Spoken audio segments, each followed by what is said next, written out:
요한계시록 1장 1절에서 3절, 22장 20절. 예수 그리스도의 계시라. 이는 하나님이 그에게 주사 반드시 속히 일어난 일들을 그 종들에게 보이시려고 그의 천사를 그 종 요한에게 보내어 알게 하신 것이라. 요한은 하나님의 말씀과 예수 그리스도의 증거 곧 자기가 본 것을 다 증언하였느니라. 이 예언의 말씀을 읽는 자와 듣는 자와 그 가운데 기록한 것을 지키는 자는 복이 있나니 때가 가까움이라. 20장 22장 20절.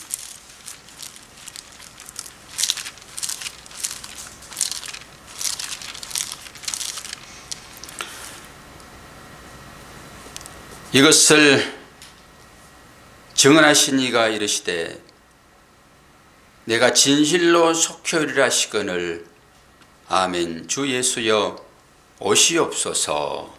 아멘. 자, 오늘은 다시 보는 계시록. 여러분 충분히 잘 배우셨고 우리가 지금 니에미아도 새벽기도를 통해서 지금 거의 끝났고 사사기를 통해서 여러분 완전히 한번 팍 죽었고 요한복음을 통해서 영적인 하나님의 말씀을 들으셨으며 창세기를 통해 가지고 하나님의 원 역사를 배웠고 요한계시록을 통해 가지고 완벽하게 우리가 어떤 신분이었는지를 확인해서 이제 중간 과정들은 시험시험 하셔도 전혀 문제가 없다라고 저는 생각이 되어지는데, 그래서 오늘도 큰 부담 없이 요한계시록 전체를 한번 쭉 한번 살펴보는 것으로 오늘 계시록 마지막을 정리할 것인데요. 이제 마지막에 가서는 여러분들이 한마디 하면은 제가 마지막 요한계시록 끝에 말씀을 봉독하고 함으로 전체적인 한 15, 16개월 과정을 이제 마치도록 할 것입니다. 그래서 제목을 뭐라고요?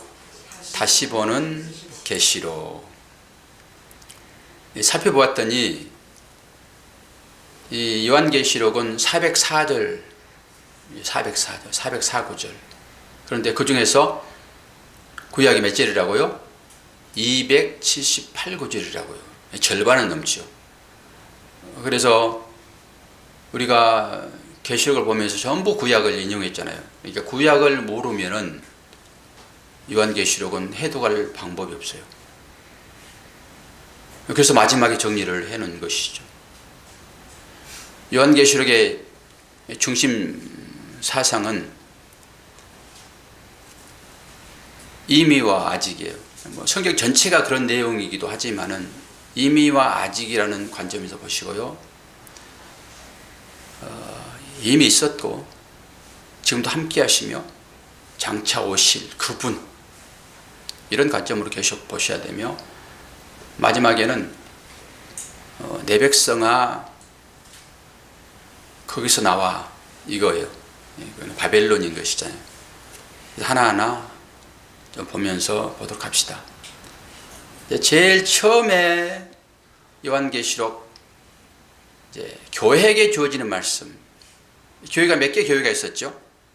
7개 교회. 그런데 다 볼 수는 없고 한 교회 전체 말씀을 한번 보도록 하겠습니다. 요한계시록 2장 1절 보게 되면은 에베소 교회에게 주어지는 말씀이죠. 제가 봉독합니다. 에베소 교회 사자에게 편지하기를 오른손에 7별을 붙잡고 7 금촛대 사이에 다니신 이가 가라사대 내가 내 행위와 수고와 내 인내를 알고 또 억한 자들을 용납치 아니한 것과 자칭 사도라 하되 아닌 자들을 시험하여 그 거짓된 것을 내가 드러낸 것과 또 내가 참고 내 이름을 위하여 견디고 게으르지 아니한 것을 아노라. 그러나 너를 책망할 것이 있나니 너의 처음 사랑을 버렸느니라. 그러므로 어디서 떨어진 것을 생각하고 회개하여 너의 처음 행위를 가지라. 만일 그리하지 아니하고 회개치 아니하면 내가 내게 임하여 내 촛대를 그 자리에서 옮기리라. 오직 내게 이것이 있으니 내가 니골라 닦는 행위를 미워하는도다. 나도 그것을 미워하노라. 귀 있는 자는 성령이 교회들에게 하신 말씀을 들을지어다. 이게는 그에게는 내가 하나님의 낙원에 있는 생명나무의 과실을 주어 먹게 하리라. 이제 에베소 교회에게 주어지는 하나님의 말씀인데요. 각 교회마다 마지막에는 이 7절의 말씀이 공이 주어지고 있습니다. 귀 있는 자는 성령이 교회들에게 하신 말씀을 들을지어다. 그리고 각자 교회에게 주면서 특징적인 것이 이제 다 있었잖아요. 그 특징적인 것이 이런 것이죠. 오른손에 7별을 붙잡고 7 금촛대 사이를 거니시는 가라사대. 각 교회마다 이 특징들이 있었습니다. 그러면 그 특징들을 보게 되면은 그 교회의 형편이 어떤 것인지를 우리가 알게 됐었죠. 7 교회 중에서 책망받지 않는 교회도 있었고, 책망만 받는 교회도 있었고, 책망과 또 선한 칭찬받는 교회도 있었음을 우리는 잘 압니다. 오늘 말씀의 전체적인 맥락은 반드시 속히 일어날 일들이라고 하는, 반드시 속히 일어난 일들. 7 교회 주어진 말씀 이제 보셨고, 그러면서 우리가 이제 하나님 나라에서 드려지는 하늘 예배에 대해서 보았잖아요. 그리고 24장로가 어떤 태도로 하나님께 예배를 드렸는지, 그들은 우리가 마지막에 쓰게 될 그 금관이라고 그러잖아요. 이 면류관인데 이것을 하나님의 제단에 이렇게 벗어서 드리는 거거든요. 이 어떤 의미가 있습니까? 우리가 그 관을 쓴 것은 우리의 공로가 아닌 하나님의 전적인 은혜에 의해서 우리는 구원받았습니다라는 의미가 거기에 있는 것입니다. 그래서 벗어드리는 의미가 있다라고 하는 것이죠. 그러면서 그 책은 바로 어린 양만이 떼을 수 있는 책입니다. 요한이 그 두루마리 책을 받았잖아요. 받았는데 그 두루마리 책이 인봉이 돼 있어요. 인봉이.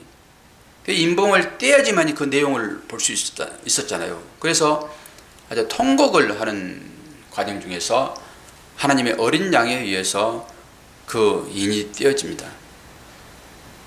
우리가 계시록을 봤다라고 하는 것은 이 열려진 책이 됐다라고 하는 것이죠. 왜? 예수 그리스도가 우리들로 하여금 이 계시록을 볼 수 있도록 인을 떼었다라고 하는 거예요. 그래서 우리가 계시록을 볼 수 있는 것입니다. 그 인은 오직 십자가에 달려 돌아가신 예수 그리스도, 그분에 의해서 인이 떼어졌습니다. 7 인에 담긴 내용이 뭐냐 했을 때 심판이죠. 심판. 오늘 이 심판이 어떤 방법으로 나왔죠? 여러 가지 재앙들을 통해서 나왔잖아요. 첫 번째는 인재앙이죠. 인재앙. 그리고 나팔재앙, 마지막 대접재앙이 쏟아짐으로 이 모든 징계가 끝났잖아요. 우리는 이 3가지의 재앙을 통해 가지고 살펴볼 때 이 3 재앙은 각각 순차적으로 나열돼서 나오는 재앙이 아니라 한 가지 재앙이다 말씀을 드렸고, 우리는 이것을 어떤 도매 형태에서 내가 사방을 볼 수 없기 때문에 한쪽만 봤을 때는 인재앙이고 옆에 나팔재앙, 뒤에 대접재앙, 일시적으로 내려진 재앙 형태를 이렇게 나열돼서 얘기를 쓰고 있다. 점진적으로 재앙이 깊어지는 것을 보았잖아요. 그래서 우리는 이 한 재앙만 정확하게 인식을 하게 되면은 전체적인 재앙의 사건을 다 이해할 수 있다라고 말씀을 드렸습니다. 그리고 나팔재앙이나 대접재앙이 들어가게 되면은 인재앙보다 훨씬 더 강하게 하나님께서 재앙을 내리시는데, 그 내용은 우리가 상징적인 것이기 때문에 일일이 다 따져서 이렇고 저렇고 하여 할 필요 없다라고 말씀을 드렸습니다. 이 가운데서 하나님께서 우리들에게 어떤 메시지를 주고 있는가를 보면 됐지, 우리는 신학자가 아니기 때문에 그거 다 들여다볼 필요는 없습니다. 내가 설교 말씀에서는 다 구약을 배경 삼아서 설명을 다 해드렸어요. 여러분들은 기억을 전혀 못 하실 것입니다. 기억 못해도 상관이 없죠. 그 재앙이 뭘 말하고 있는지만 여러분 아시게 되면 되죠. 그 재앙은 믿지 않는 자들에게는 마지막 심판이 되겠으나 믿는 자들에게는 회개로 나오게 하는 기회가 제공되어지는 재앙이기는 하나 믿는 자들에게는 축복의 통로가 될 수 있다. 이렇게 말씀을 드렸습니다. 회개치 않으면 안 되는 것이죠. 믿지 않는 자처럼 회개치 않고 이 재앙이 떨어지는데도 불구하고 그대로 살게 되면 믿지 않는 자가 가게 될 그날로 갈 수밖에 없어요. 모든 사람들은 전부 다 구원을 불시험을 통과하여 구원을 받습니다. 자칫 잘못 적용하게 되면 심판이 떨어지지 않는 상황에서 들림받은 자들이 있게 되는데 그것을 14만 4천 명이다 이렇게 생각하면 안 된단 말입니다. 모든 사람들은 전부 다 불시험을 받아서 잘못된 것들을 다 태워버리고 오직 주님께서 우리에게 준 그 보석만 가지고 하나님께로 올라가는 것이죠. 재앙이 바로 그런 것이다. 그리고 그 안에서 구원받은 14만 4천. 요한계시록에서의 숫자는 참으로 중요합니다. 요한계시록뿐만 아니라 성경에서는 숫자가 자주 등장하잖아요. 1도 등장하고 3도 등장하고 4도 등장하고 12도 등장하고 또 24도 등장하고 1000도 등장하고 또 14만 4천 이런 것 전부 다 영적인 의미가 있습니다. 좀 살펴볼까요? 1이라고 하는 것은 저는 이제 에하드라고 쓰는 것인데 이것은 하나님의 엄청난 사랑을 얘기하는 것입니다. 사랑. 두 마음을 품지 말라 이런 것은 하나를 만들라 이러는 거예요. 하나를 만들라. 이 하나는 하나님의 마음입니다. 우리는 전부 다 이 안에 섭렵될 것입니다. 각자 개체로 있는 우리들이 40만으로 쪼개져 있거든요. 이스라엘 백성들이 40만이 70만이네. 70만에 쪼개져 있거든요. 이 쪼개져 있는 이스라엘 백성들이 이제는 예수 그리스도의 한 몸으로 나오게 될 것입니다. 이걸 제가 그래서 모자이크 사상의 어떤 성경의 의미라고 말씀을 드렸죠. 모자이크처럼 우리는 각자 개체로 다 파편적으로 지금 살고 있으나 우리의 마음이 하나로 합쳐질 때 누구 마음으로 합쳐질까요? 예수의 마음이죠. 그래서 요 1이라는 건 중요합니다. 하나로 합쳐지는 것이죠. 그림자와 원형이 이렇게 딱 합쳐지듯이 우리가 그렇게 합쳐지는 것이죠. 이것을 성경은 다른 말로 결혼이라고 해요. 결혼. 이는 뭘까요? 이는 이제 두 마음에 있어서 그러니까 산상순에 보게 되면 그게 이제 정확하게 드러났죠. 그 공부를 우리가 할 것인데 3은 어떤 숫자죠? 3은 하늘의 숫자예요. 그래서 성부, 성자, 성령 삼위일체. 그래서 1과 연결되는 것입니다. 이게 3은 하늘의 숫자예요. 4는 뭐죠? 4는 무슨 숫자죠? 4? 예? 죽을 사요? 기둥사? 좋습니다. 좋은 해석이네요. 4는 땅의 숫자입니다. 땅의 숫자. 옛날에 구약의 땅의 개념은 이게 두부 모양처럼 이렇게 땅을 인식했습니다. 그래서 땅 끝에 가게 되면은 떨어진다라고 생각했었습니다. 땅을 동서남북 그러잖아요. 사방이. 그래서 성전을 정방향형으로 짓습니다. 네모 반듯하게. 땅의 숫자예요. 4는 땅의 숫자. 그리고 이 4하고 3하고 더하게 되면 몇이 나옵니까? 7입니다. 이걸 하늘의 숫자예요. 그러니까 하늘의 숫자와 땅의 숫자 합쳐지는 거예요. 이게 7입니다. 그러면은 12는 어떻게 나오죠? 12는 하늘의 숫자와 땅의 숫자가 곱해지는 게 12입니다. 여기 이스라엘의 12지파예요. 이 12지파는 어떻게 나오죠? 12제자로 나오잖아요. 12제자로. 그래서 성경에 구약의 12지파와 신약의 12제자. 그러니까 우리가 이제 교회인 것이니까 그게 합쳐져 가지고 24장로가 여기에 나옵니다. 이게 완성된 숫자라고 하는 거예요. 하나님 나라는. 14만 4천 너무 잘 아시죠? 여러분이 14만 4천 안에 들어가 있잖아요. 근데 어떤 특별한 무리들은 자기만 14만 4천 원에 들어간다고 그러잖아요. 자기만. 그리고 지금 14만 4천이 넘어가 버려가지고 다른 또 얘기를 하고 있죠. 그러니까 얼마나 우미한지 알 수 없어요. 이건 영적인 숫자예요. 모든 믿는 사람들이 다 들어가는 숫자. 그러니까 이 사람들이 하늘에서 이제 하나님과 함께 호인잔치를 하게 됐죠. 그래서 14만 4천 안에 우리는 들어가 있는 존재가 됐다라고 우리 확인했습니다. 이제 그러면서 천사와 작은 책이 나옵니다. 작은 책. 그리고 두 증인이 나오고요. 두 증인은 두 감람나무와 촛대라고 말씀을 드렸습니다. 예수 그리스도 상징적으로 보여주죠. 그리고 이 촛대가 이제 오늘 에베소 교회에 나오잖아요. 촛대를 옮겨버린다. 지금 심각하게 우리가 좀 느껴야 될 부분이 어떤 사람들은 촛대가 지금 중국으로 옮겨진다라고 생각합니다. 하나님의 영광이 옮겨진다라고 하는 거예요. 영광이. 그 촛대 위에 여러분 심지를 밝히는 그 밑에 이런 대접 같은 게 있잖아요. 여기 뭔지 아십니까? 여기에 기름 부은 것입니다. 예, 여기다 기름을 붓고 거기다 불을 밝히는 거거든요. 그러니까 이 기름이 계속적으로 공급되어지지 않으면은 불은 꺼집니다. 그래서 이 기름을 성령이라고 얘기도 하죠. 우리는 세상의 빛이라고 했을 때 스스로 타는 빛이 아니라 기름이 공급되어질 때만이 태워지는 빛. 그러니까 우리는 발광체가 아니라 반사체라고 말씀드렸습니다. 하나님께서 비춰주는 그 빛으로 우리는 세상을 비춰내는 것이죠. 하나님 빛을 끊어버리게 되면 그대로 소멸되어 버립니다. 근데 하나님 얼굴이 우리한테 계속 비춰질 때 우리는 하나님의 그 얼굴을 통해서 우리가 다시 빛으로 나가는 것이지 우리 스스로 빛나지 않아요. 그래서 너희 행위를 죽이라 이러는 것입니다.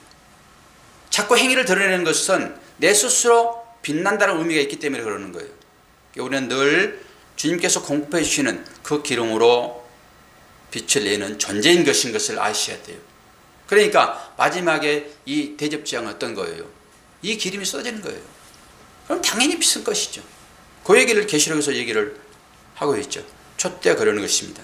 그런데 그 촛대가 한국에 빛을 밝혔잖아요. 그래서 우리 선조들이 하나님을 알지 못한 상황 가운데서 빛으로 인해 가지고 구원받은 민족이 됐잖아요. 그런데 이 민족들이 이제 물질의 풍요함이 찾아오니까 어떻게 됩니까? 물질의 풍요함 여러분 좋아하지 마십시오. 물질의 풍요함은 기본적으로 따라오는 것이 영적 빈곤함으로 갑니다. 이제 잘 먹고 잘 살게 되니까 하나님을 찾지 않아요. 우리가 힘들고 어려울 때 하나님을 찾습니까? 배 따숩고 등 따숩 때 하나님 찾습니까? 그러지 않다니까. 우리는 어려울 때 하나님을 찾게 되어 있어요. 그럼 하나님이 당연히 우리들에게 당신을 부르시는데 방법은 그것밖에 없습니다. 그러니까 물질의 축복을 준다 해가지고 하나님이 줬다라고 생각하지 마십시오. 사탄이 옛날에는 고통을 주게 되면은 이들이 하나님을 떠날까라고 고통을 줬는데 고통을 주면은 하나님을 더 붙은다니까요. 그래서 전략을 바꿨다고 얘기하는 거예요. 하나님은 전략을 바꾸지 않으나 사탄은 교묘하기 때문에 전략을 자꾸 바꿉니다. 그래서 이 시대의 어떤 풍습을 따라서 전략을 바꾸는 거예요. 어떤 때 이들이 하나님을 떠날까? 당연히 풍요죠. 사탄이 줄 수 있다고 늘 생각을 하셔야 돼요.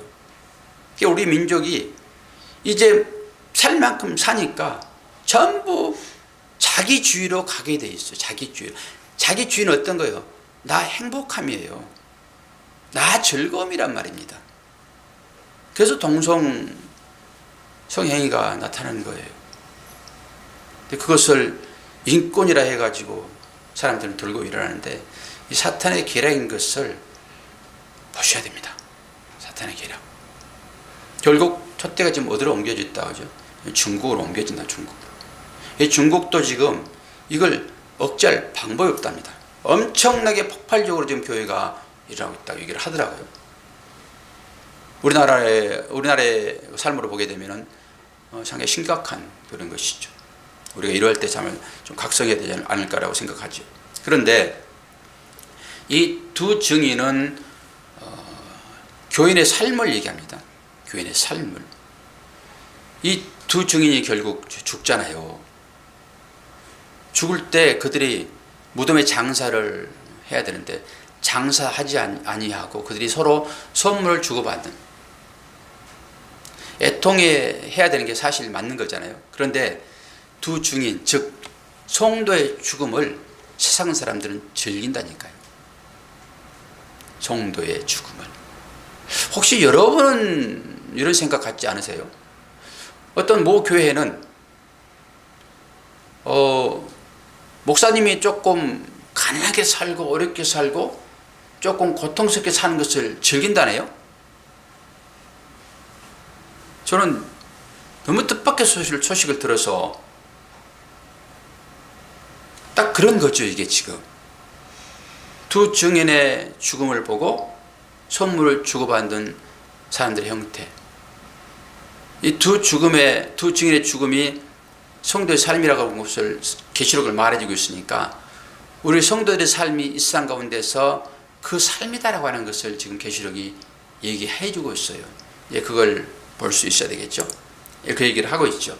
그러면서 창세기 3장 15절 말씀이 여기에 이루어집니다. 여자와 용이 나오잖아요. 창세기 3장 15절을 볼까요? 3장 15절. 내가 너로 여자와 원수가 되게 하고 너희 후손도 여자의 후손과 원수가 되게 하려니 여자의 후손은 내 머리를 상하게 할 것이요 너는 그의 발꿈치를 상하게 할 것이니라 하시고. 선명하게 여러분 이 그림이 지금 그려져야 되거든요.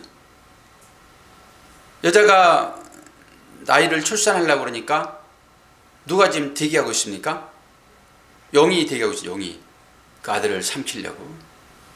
그러나 출산하는 아이는 하나님 나라로 올라가 버리고 그 용이 삼키려고 했을 때 여자는 광야로 피신합니다. 그 피신하는 과정 중에서 하나님이 그 여인을 보호하시고 지키시거든요. 그러면 그 여인은 이 시대에 누구를 상징하는 거라고 그랬죠? 교회예요. 교회. 교회가, 예수가 교회를 낳고 교회는 누구를 낳지요? 예수를 낳습니다. 그 예수가 지금 올라갔잖아요. 지금. 그리고 그 교회, 그 여인은 하나님의 특별한 보호 가운데 있게 되죠. 광야로 쫓겨난 여인의 상태, 우리 교회가 지금 살고 있는 이 상태를 그대로 보여주고 있는 것이 계시록입니다. 용은 계속 여인의 삶을 힘들게 하죠. 그러나 낙마하지 않을 것은 하나님 손길이 그 여인을 보호하고 있다. 이걸 증명해 줬잖아요. 그러면서 시기를 얘기를 했는데 1260일, 그리고 한때, 두때, 반때. 이건 여러분들이 설명을 했으나 이 부분이 어떤 것인지를 잘 인식을 못할 것입니다. 우리는 지금 한 이래를 남겨놓고 있는데 반 이래는 예수가 사셨고 반 이래만 우리가 사는데 그 반 이래가 지금 우리의 삶의 전체인 것입니다. 삶의 전체. 설교를 이제 한번 들어보시면 돼요. 찾아서. 오늘은 가벼운 마음으로 바둑을 다 뒤어놓고 여러분이 승리하는 것입니다. 승리. 그리고 기쁜 마음으로 한번 복귀해 보는 거예요. 야, 이런 과정이 있었구나. 야, 여기에서 정말 아찔했네. 내가 까딱 잘못했으면은 이게 악수를 둘 뻔했네. 그 악수는 어떤 것일까요? 사단의 유혹에 확 넘어가 가지고 뭔가 하나 물질적인 걸 확 문 상태.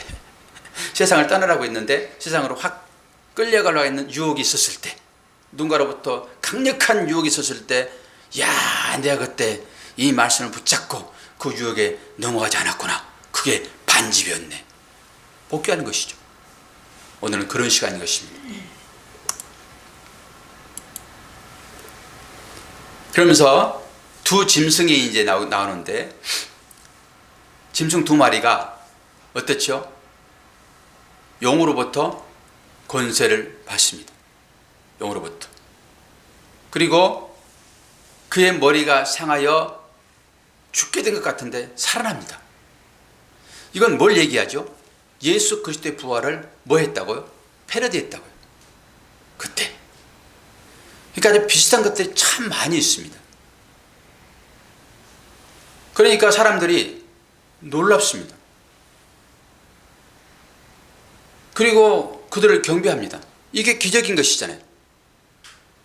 지금도 그런 기적들이 많이 나타나죠. 사탄이 마지막 때에는 하늘에서 뭘 내린다고 그랬죠? 불도 내려, 불도. 이 시대에 많은 거짓 선자들이 그걸 지금 해하고 있습니다. 그러니까 사람들이 미혹돼 가지고 그것이 하나님의 능력이로구나라고 전부 쫓아갑니다. 이게 지금 짐승이 살아나 가지고 기적을 보여주려니까 많은 사람들이 그 짐승을 경배합니다. 그래서 누구든지 귀 있는 자는 들으라 얘기를 하는 거예요. 다 배웠던 내용이에요. 14만 4천 명 노래가 울려 퍼지죠. 하늘에서 정말로 장엄한 노래이지 않겠습니까? 느헤미야가 성벽을 재건하고 많은 악기 든 자들을 세워서 하나님을 찬양하는 이 찬양의 소리가 엄청나게 큰 소리로 울려 퍼지잖아요. 그 14만 4천 안에 들어있는 사람들은 어떤 사람들입니까? 여자와 더불어 더럽히지 않고 순결한 자들. 이 여자는 누구죠? 바벨론의 용탄 여자 아닙니까? 그 세력에 몸담아 살았지 않는 사람들, 이 사람들을 순결한 사람들이라 얘기를 합니다. 그리고 그 입에 흠이 없는 자들. 저는 이 입맞춤에 대한 생각을 참 제가 잘 해석했다라고 생각을 했는데, 성경에서는 서로 입맞추라 얘기를 했잖아요. 그 입맞춘 상태를 그냥 다정하게 입만 맞추는 그런 의미라고 말씀드렸습니까? 여기에 영적인 의미가 뭐가 있다고 얘기했죠? 그 입맞춤이 어떤 상태라고 그랬죠? 어떤 상태? 같은 얘기를 하는 거라. 그러니까 김재윤 지사님도 저하고 입을 좀 가끔 맞춥시다. 이러면은 아이고 저 목사 동성애 얘기하더니 동성애 지가 들어갔네. 지께 지가 빠졌네. 그럴 거잖아요. 같은 복음을 고백하자 이런 거 아닙니까? 같은 예수를 고백하죠. 그럼 여러분들이 저하고 이제 입맞추는 삶을 살게 되면은 어떤 삶으로 나와야 됩니까? 제가 여기에서 하나님의 나라의 삶을 삽시다. 자기를 죽여서 상대를 살리는 것을 합시다. 그리고 나를 헌신해서 이웃을 섬기는 삶으로 갑시다. 내가 손해보고 상대를 채워주는 것으로 갑시다. 이 삶을 여러분들이 살게 되면은 제가 말씀드리는 그 말에 입맞추는 거예요. 저는 해석을 참 잘했다고 생각을 합니다. 하나님이 계시에요. 이런 것들은 참 좋아요. 우리 서로 입맞춥시다. 예. 그런 사람들이에요. 그러니까 그 사람들이 14만 4천 명 안에 들어간 사람들이에요. 여러분 이제 신혼기에 있고 그런 분들은 가끔 입도 맞추죠? 정원영 형제? 그러나 지금 이제 한 60이 넘어지고 뭐 70을 가까이 바라보고 하신 분들은 언제 내가 그랬는가 그러죠? 안 그래요? 축하할 만합니다. 안 그런지 안 하는지는 전혀 우리는 알 수 없으니까. 그러니까 이런 얘기를 듣게 되면은 이제는 우리들이 그 입맞춤이라는 것을 단순히 인간적인 어떤 사랑의 감정만이 아닌 우리가 영적인 부분으로 여러분 이제는 입을 맞추시기를 바랍니다. 그렇게 되면은 거기에 옛날 애틋하게 사랑했던 감정들이 솟아오르지 않겠습니까? 그러니까 이런 것들을 알지 못하니까 전부 육적으로 가는 거예요. 육적으로. 그래서 육신의 감각이 떨어져 버리니까 노인 되면은 전혀 입맞춤이 나타나지 않죠. 여러분 다시 한번 돌아옵시다. 그래서 이제는 숙제로 제가 60 이상 되시면 내드립니다. 한 달에 한 번씩 꼭 아내 입에 입맞춤을 해주시기 바랍니다. 아멘 안 해요. 실력이 없어 실력이. 보겠습니다. 숙제를 내드립니다. 숙제를 내드리면 제가 꼭 해야 되죠. 저는 가끔 아내가 자고 있는데 가가지고 입을 맞춥니다. 취재요. 아침에 요즘 귀엽게 느껴져요. 영적인 것으로 그런 것이 아니라 그냥 그러면 깜짝 놀래가지고 그냥 이 모든 것들을 영적으로 풀게 되면요, 악한 것이 있을 수도 없고요, 다 화목하게 되어 있어요. 이제 우리가 거룩한 입맞춤이 그게 거룩한 입맞춤이에요. 실제적으로 우리가 다른 사람을 할 수 없으니까 자기 파트너하고 한번 해보시기를 바랍니다. 혹시 없는 분들은 빨리 만드셔서 이 영적인 삶으로 들어가시기를 바랍니다. 내가 도둑같이 어리니 깨어있어 자기 옷을 지켜 벌거벗고 다니지 아니한 자가 복이 있다. 이렇게 복이 있다. 이 말이 무슨 말인지 아시겠죠? 창세기 보게 되면은 아담과 하와가 평상시에는 전혀 느끼지 못했는데 죄가 들어옴으로 인해 가지고 자기가 벌거벗었다라고 하는 것을 수치로 느낍니다. 우리 삶 가운데 수치로 느껴지는 어떤 일들이 있다라고 하게 되면은 그것은 죄와 연관되어 있습니다. 죄와. 그렇기 때문에 예수 그리스도의 옷으로 여러분 다 가리시기를 바랍니다. 그런 자만 복이 있다. 그런 것이죠. 그러면서 이제 큰 음녀에게 내려질 심판, 거의 마지막으로 지금 오고 있습니다. 창세기 지금 요한계시록 18장 19장으로 좀 넘어오고 있습니다. 많은 무리에 앉은 큰 음녀가 누구라고요? 바벨론이라. 바벨론. 많은이라고 했을 때는 모든 민족들을 상징적으로 보여주는 것이죠. 바벨론. 그 바벨론이 뭐에 취해 있어요? 음행의 포도주에 있었다라고 하는 것이죠. 그러면서 외부적으로는 어때요? 자줏빛, 붉은빛, 그리고 금과 보석, 진주로 잘 꾸몄습니다. 그리고 그가 손에 뭘 가졌습니까? 금잔을 가졌어요. 금잔. 금잔. 그리고 가증한 물건과 그의 음행의 더러운 것들이 그 금잔에 가득했다라고 하는 것입니다. 그래서 이 바벨론, 그 음녀, 그 독배를, 그 음녀는 알 수 없으나 그걸 마심으로 내가지고 다 죽었습니다.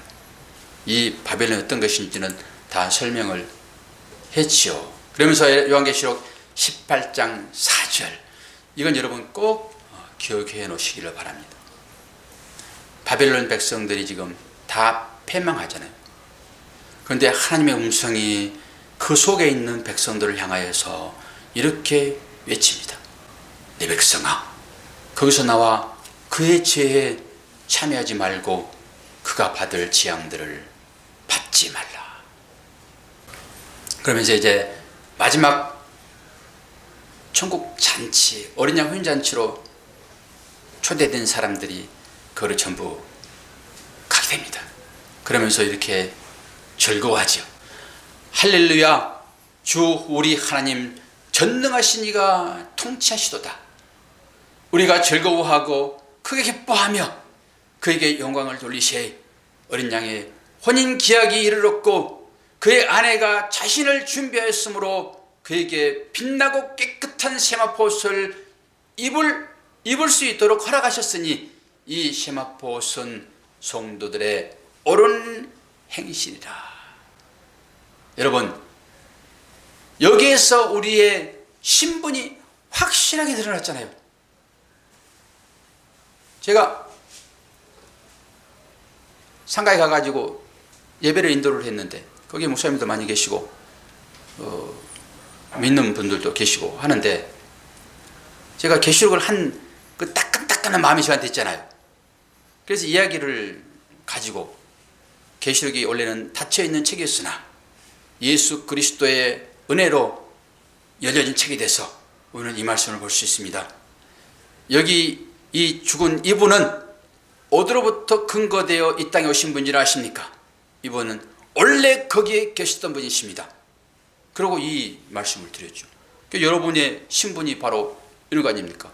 새 하늘이, 새 예루살렘이 지금 내려오고 있잖아요.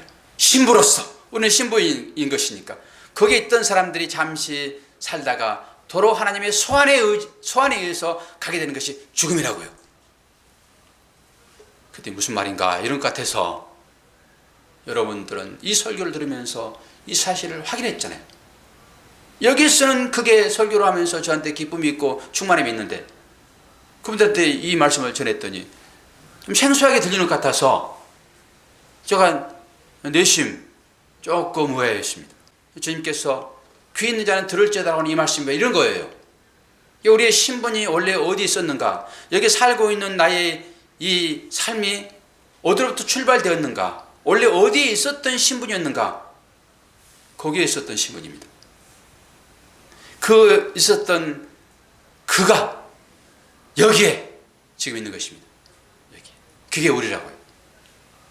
그런데 여기에서 세마포 옷을 입은 성도들의 옳은 행실, 이런 사람들을 하나님께서 택해서 하나님의 나라에 14만 4천 안에 뒀는데 이 옳은 행실은 뭐라고요?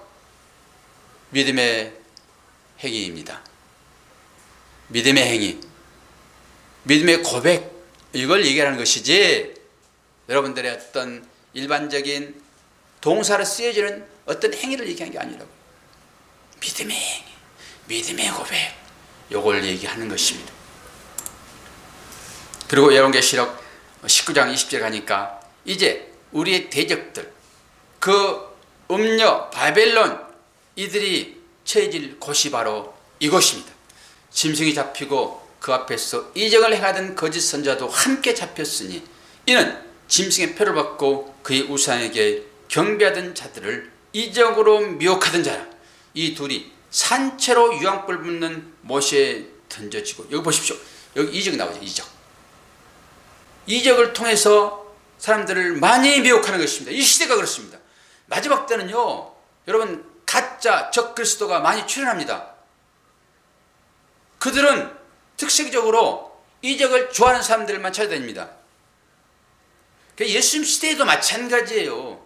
2000년 전에도 마찬가지고요, 옛날에도 마찬가지예요. 현재도 마찬가지입니다. 현재도 뭐 기적이 나타났다 하게 되면 사람들이 거기에 귀가 솔깃합니다. 아니, 하나님께서 저에게 병 낫는 기적의 은사를 저에게 줬어 보세요. 여기 암 환자 2사람만 딱 갖다 넣어보세요. 죽을 사람. 그럼 제가 치유 은사에 따게 되면은 이거 고쳐버리잖아요.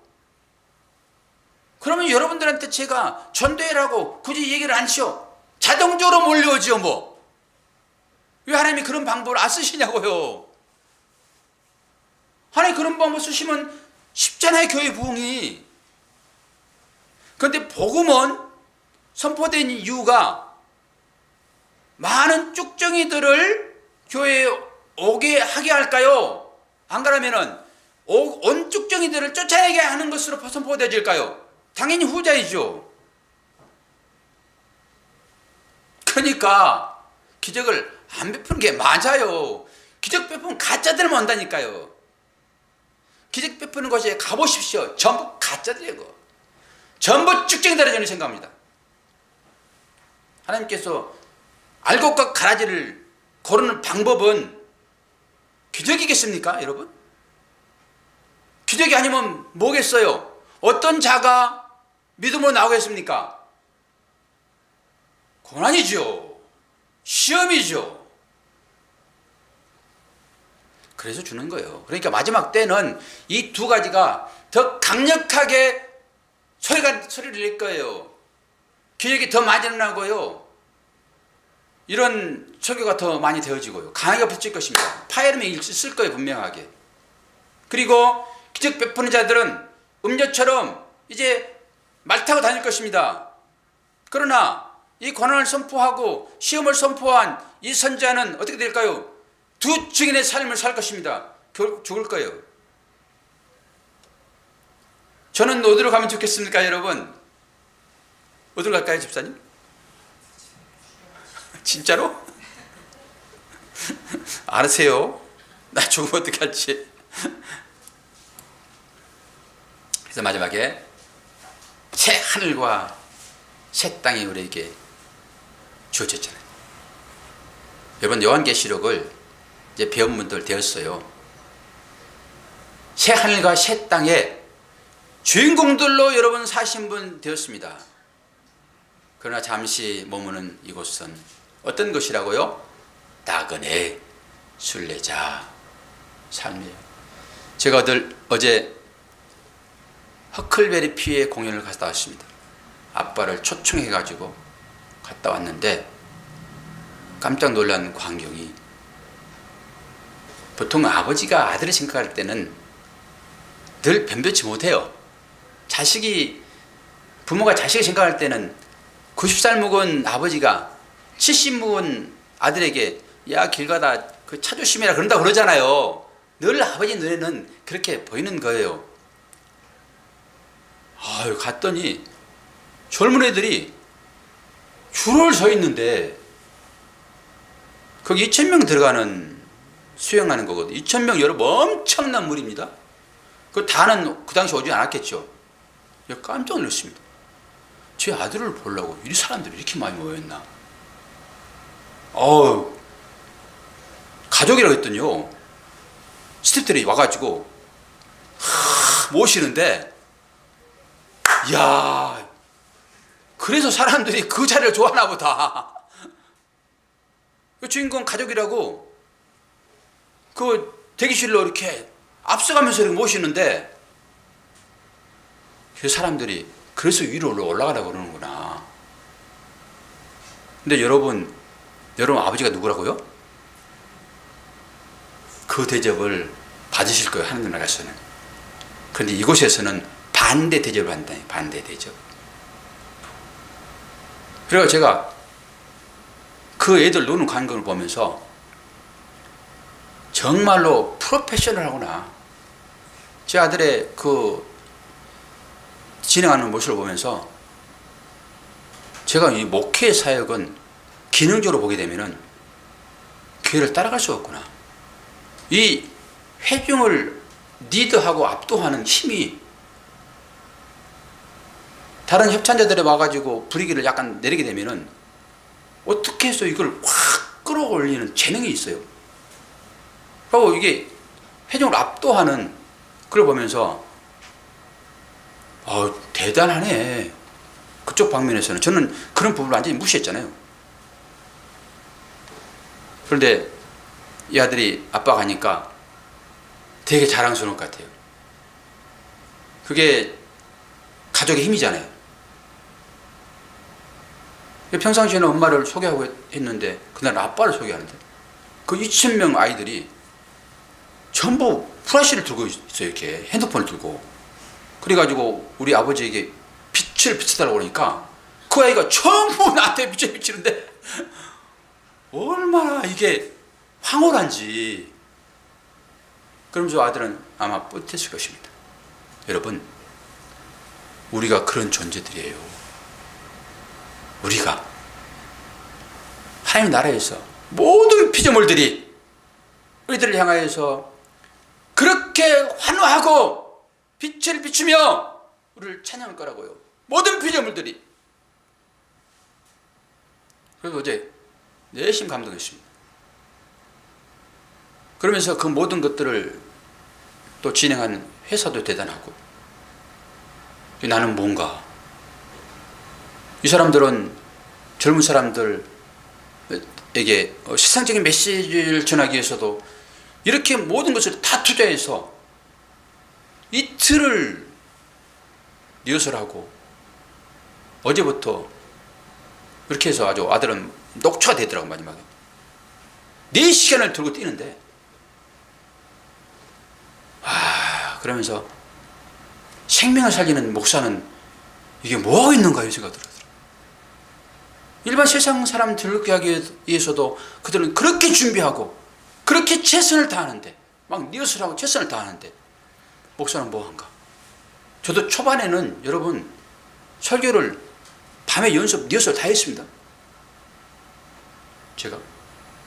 근데 요즘에는 이제 리허설을 하지 않지만 저 나름대로 열심히 하고 있으나 생각을 좀 깊게 했습니다. 세상적인 삶을 사는 사람들도 자기의 즐거움을 찾기 위하여 그렇게 열심히들 하고 있는데 생명을 살리는 목사는 어떻게 될 것인가? 그리고 여러분, 하나님의 십자가의 피에 의해서 이제 죄시선을 받고 하나님 백성된 14만 4천 안에 들어가 있는 여러분들이 이제 새하늘과 새 땅의 주인공들로서 이 땅에 잠시 사는 여러분의 삶은 또 어떨 것인가요? 잘 살아내야 되지 않겠습니까? 이제 우리 신분을 확신하게 확인했는데, 요한계시록 21장 1절, 또 내가 새 하늘과 새 땅을 보니 처음 하늘과 처음 땅이 없어졌고 바다도 다시 있지 않더라. 또 내가 보매 거룩한 성 새 예루살렘이 하나님께로부터 하늘에서 내려오니 그 예비한 것이 신부가 남편을 위하여 단장한 것 같더라. 오늘 설교는 이제 마치고자 합니다. 저와 여러분이 이 두 구절을 가지고 나누어서 한번 할 텐데요. 지난번에 여러분 고백하셨지요. 마지막에 계시록을 여러분 잘 들었다 하게 되면은 이 고백을 여러분들이 할 수 있어야 됩니다. 어떤 고백이요? 아멘, 주 예수여 어서 오시옵소서. 언제든지 나는 천국 백성으로 주님이 오시게 되면은 신부가 신랑을 맞이하기에 잘 준비된 그런 우리니까 이제는 언제든지 그 주님이 오시게 되면은 이제는 쌍수 들고 맞이하고 싶은 그런 준비가 되어 있는 분들은 여러분 이 고백을 하셔야 됩니다. 예행 연습을 한번 하겠습니다. 또 엉뚱하게 또 할 수 있으니까 한번 해봅시다. 앞에 부분 여러분 하시고 뒤 부분 제가 하겠습니다. 예행 연습입니다. 시작. 아멘. 주 예수여 어서 오시옵소서. 여러분 이 고백을 하셔야 됩니다. 진실로 제가 여러분 고백하게 되면은 제가 하나님의 이임받은 자로 이 축복을 여러분이 할 것입니다. 하나님께서 주신 권위로 저는 이 축복을 할 것입니다.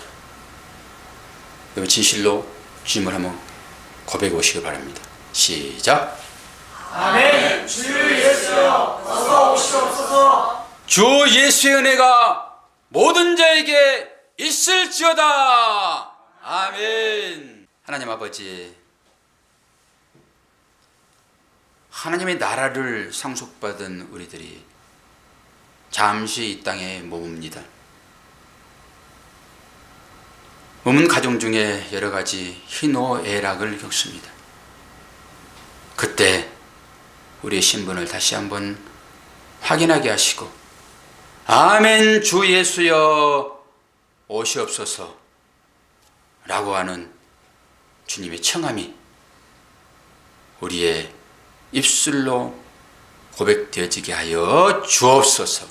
예수 그리스도 이름으로 기도하옵나이다. 아멘. 세관 교회 위에 하나님께서 축복하셔서 생명을 허락하셨는데 그 아이가 오늘 처음 교회에 나왔습니다. 그 아이가 이 교회 등록 교인으로 하나님 나라의 교회 권위 아래로 들어왔습니다. 예수 그리스도의 교회 머리는 그리스도시잖아요. 그 권위 아래에 이 아이가 소속됩니다. 얼마나 기쁜 일인지. 육적인 의미의 아이는 이렇게 들어오고 또 다른 사람들도 이제 전도되어지게 되면 그런 교회의 권위, 예수 그리스도의 교회 머리 되는 그리스도 안의 권위로 내려오거든요. 그 권위가 이제 이 아이를 또 새로 오게 되는 성도들의 삶을 이제 인도할 것입니다. 이름은 예솔이입니다. 여러분 기도해 주셔서 건강하게 왔는데 우리 아이 한번 앞으로 나옵시다. 옛날 목사님들이 이렇게 아이 나오면 안고 기도해 주더라고요. 예솔아. 첫 번째 기도할 때 얘가 눈 감고 있다가 눈도 생긋 웃었는데 오늘 또 한번 볼 거예요.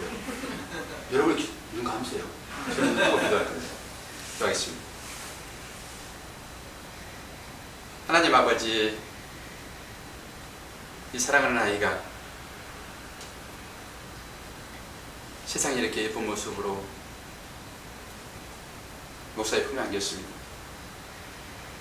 하나님께서 허락하는 아이오니 하나님께서 이 아이에게 하늘의 신령한 복으로 가득 채워주시고 앞으로 세상을 살아갈 때 성령의 은혜로 이 아이를 지키시고 인도하시기를 원하옵나이다.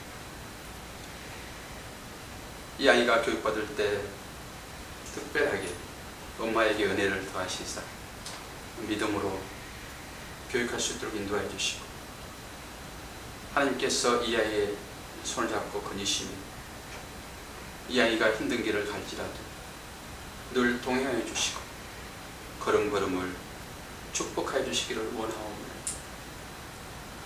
이 가운데 있는 하나님의 귀한 뜻을 우리는 봅니다. 지금은 보이지 않으나 이 아이들을 통하여서 하나님께서 특별한 하나님의 은혜를 베풀 것을 믿고 감사합니다. 이제 이 아이가 자라갈 때 우리 성도들의 삶 가운데도 기쁨 있게 도와주시고 또 영적인 다른 아이들도 이 교회에 귀하게 발걸음할 수 있도록 축복하여 주옵소서. 감사드리며 예수 그리스도 이름으로 기도하옵나이다. 아멘. 누구지는 않으나 계속 말을 하네요.